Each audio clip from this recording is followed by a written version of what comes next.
3.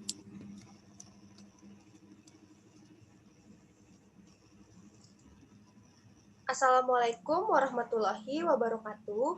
Perkenalkan, kami dari kelompok 1 yang beranggotakan saya sendiri, Anissa Salsabila Utami, Dalila Amelia Rahmi, Moch Reja Gunawan, Rahma Hidayati, Sri Ayu Yulia Asmiati, dan Sri Rahmawati akan mempresentasikan hasil diskusi kami, yaitu mengenai olahraga catur bagi tunanetra kategori blind. Next.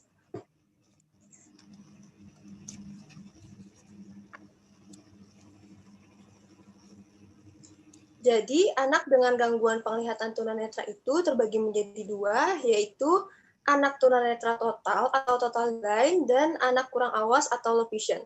Mungkin sebagian teman-teman sudah ada yang tahu perbedaannya, namun akan saya jelaskan sedikit terlebih dahulu.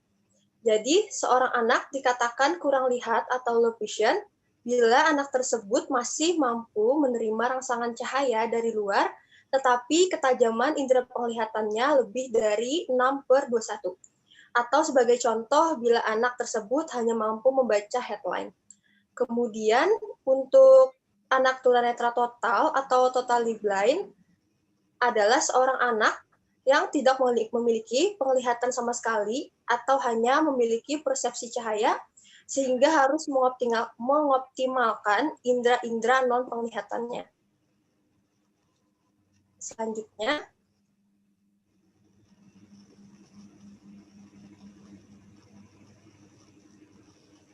adapun karakteristik tunanetra ada 5, yaitu dari segi fisik, segi motorik, perilaku kondisi, akademik, dan pribadi sosial. Yang pertama ada segi fisik. Anak-anak tunanetra itu sangat terlihat sekali dari segi fisiknya, yaitu adanya kelainan pada organ penglihatan atau matanya yang secara nyata dapat dibedakan dengan anak-anak normal pada umumnya.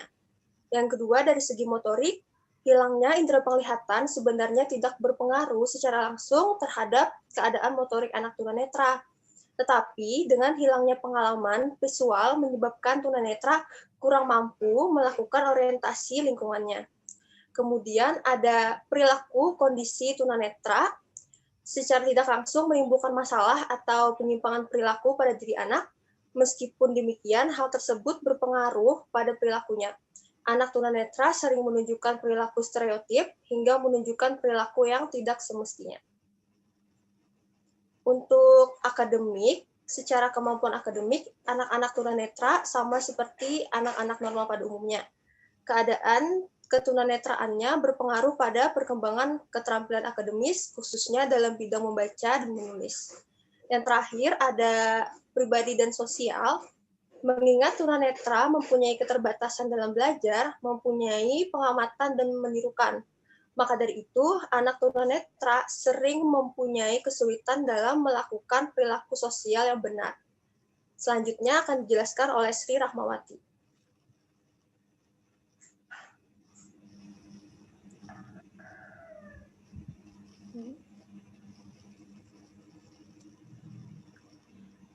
Katanya belum muncul.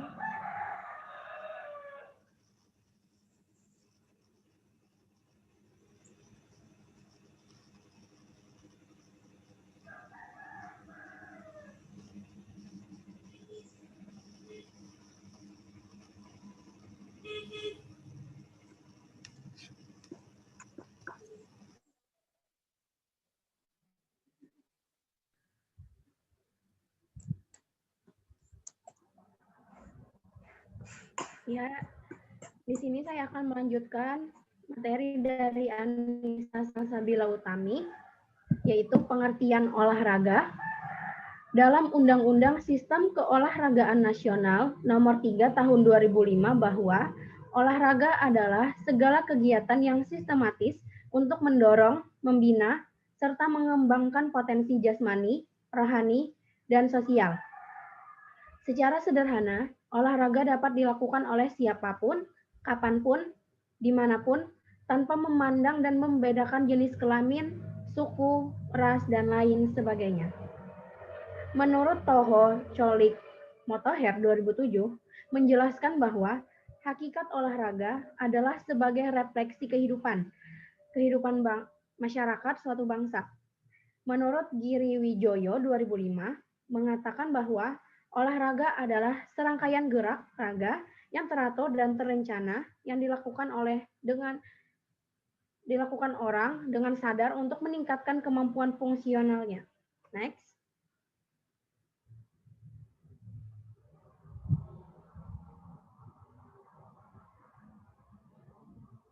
Nah, di sini kata olahraga berasal dari yang pertama ada di sport atau bergerak dari suatu tempat ke tempat lain.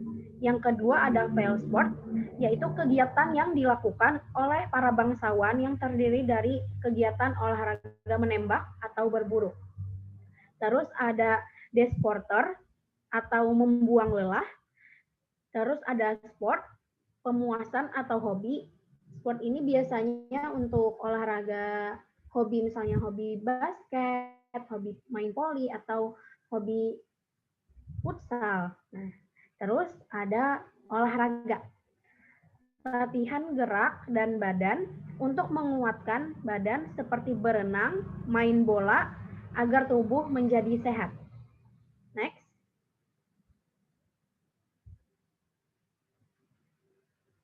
Nah, selanjutnya ada gerakan-gerakan yang dilakukan oleh buah catur.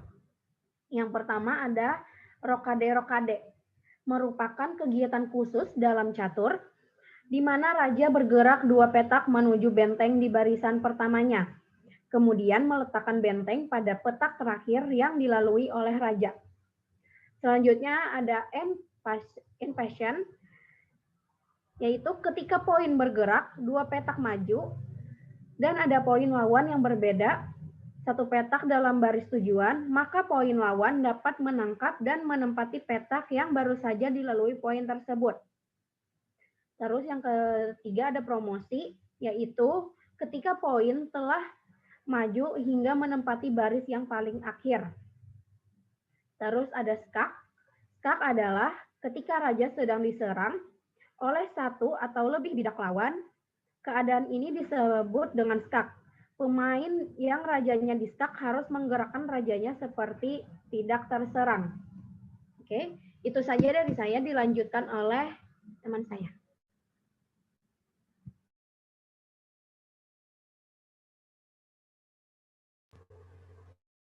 Ya, selanjutnya yakni ada manfaat olahraga catur.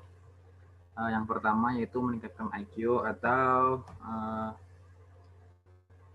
intellectual quotient, yang kedua meningkatkan SQ atau spiritual quotient, kemudian memperkuat daya konsentrasi, melatih berpikir logis, melatih kesabaran, dan kemampuan analisis. Next.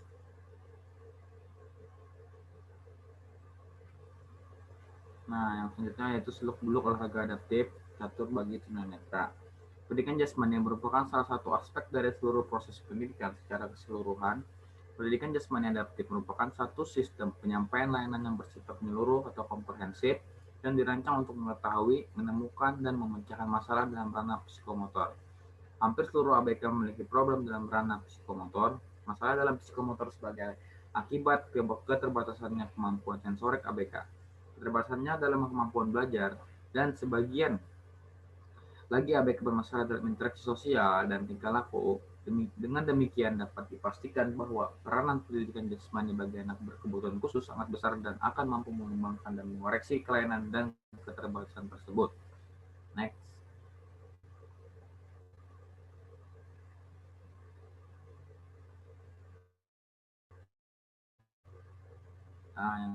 Menurut Baimageti 2012, untuk permainan catur bagi tunanetra tentu berbeda saat kita bermain dengan pemain yang mampu untuk melihat dengan baik.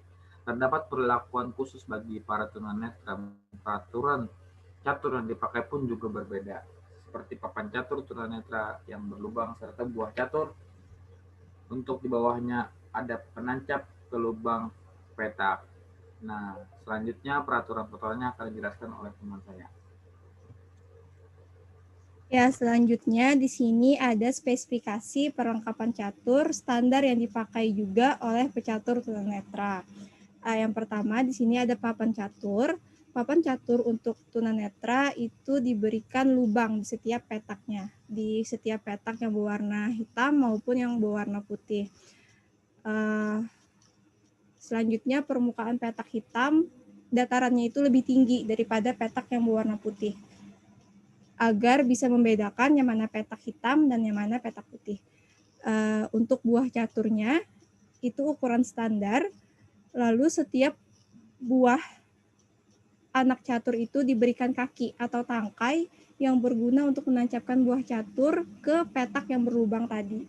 Selanjutnya ada buah catur hitam, itu di atasnya diberi penanda agar dapat membedakan yang mana catur hitam dan yang mana catur putih.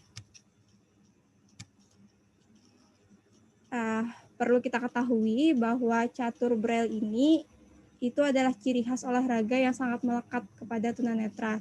Jadi catur ini sangat populer di kalangan tunanetra itu sendiri karena mempunyai ciri khas yang mudah dilakukan, namun harus dikenalkan sesegera mungkin karena penggunaan catur Braille itu berkaitan dengan taktil atau perabaan mereka. Walaupun dikatakan mudah, tapi ada beberapa proses yang memerlukan waktu yang cukup lama, seperti misalkan memperkenalkan anak tunanetra nama-nama buah catur itu, atau menjelaskan, memberikan pemahaman kepada mereka bagaimana cara bermain atau langkah-langkah dalam permainan catur Braille itu.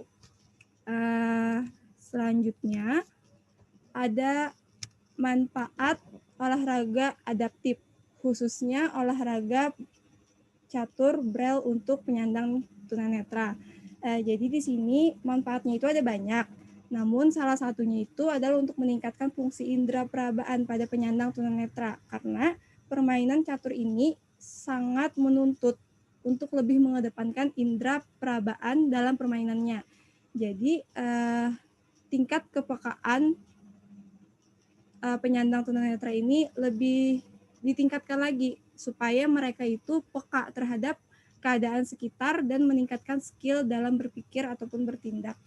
Selanjutnya akan dijelaskan oleh Sri Ayu Yulia Asmiati.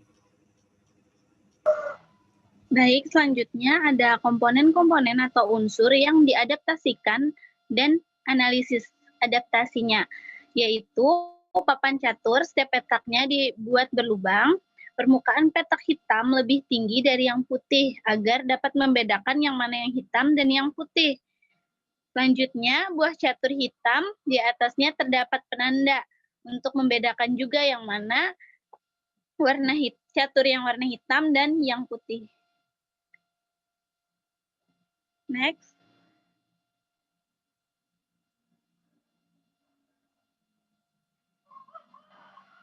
Next, Mahi. Selanjutnya ada tata cara yang berlaku jika dalam pertandingan, yaitu langkah-langkah yang dijalankan harus diucapkan secara jelas, berulang oleh lawan dan dijalankan pada papan catur. Pada papan catur pemain buta, buah catur dianggap disentuh jika buah itu telah dicabut dari lubangnya. Langkah-langkah yang dianggap sudah dijalankan bila pada waktu pemukulan, buah yang dipukul itu sudah dipindahkan dari papan catur pemain yang giliran melangkah. Buah tersebut sudah ditancapkan pada lubang yang lain, langkah itu sudah diucapkan. Barulah jam lawan boleh dijalankan sepanjang yang menyangkut butir 2 dan 3, peraturan yang biasa berlaku untuk pemain normal. Selanjutnya, jam catur yang dibuat khusus bagi pemain buta. Pemain buta harus membuat notasi dalam huruf Braille atau tulisan atau merekam langkahnya pada sebuah tape recorder. Nah, kesalahan pengucapan pada pengumuman, langkah harus dikoreksi secepatnya dan sebelum jam lawan dijalankan. Selanjutnya akan dijelaskan oleh Delila. Jadi tata cara selanjutnya yaitu apabila terdapat dua posisi yang berbeda pada kedua papan catur, maka harus diperbaiki dengan bantuan pengawas dan dengan meneliti catatan notasi pada kedua pemain. Selanjutnya, jika perbedaan seperti di atas terjadi dan kedua catatan notasi ternyata berbeda, maka langkah-langkah yang harus ditelusuri saat di mana kedua notasinya sama dan pengawas harus menyesuaikan kembali jam caturnya.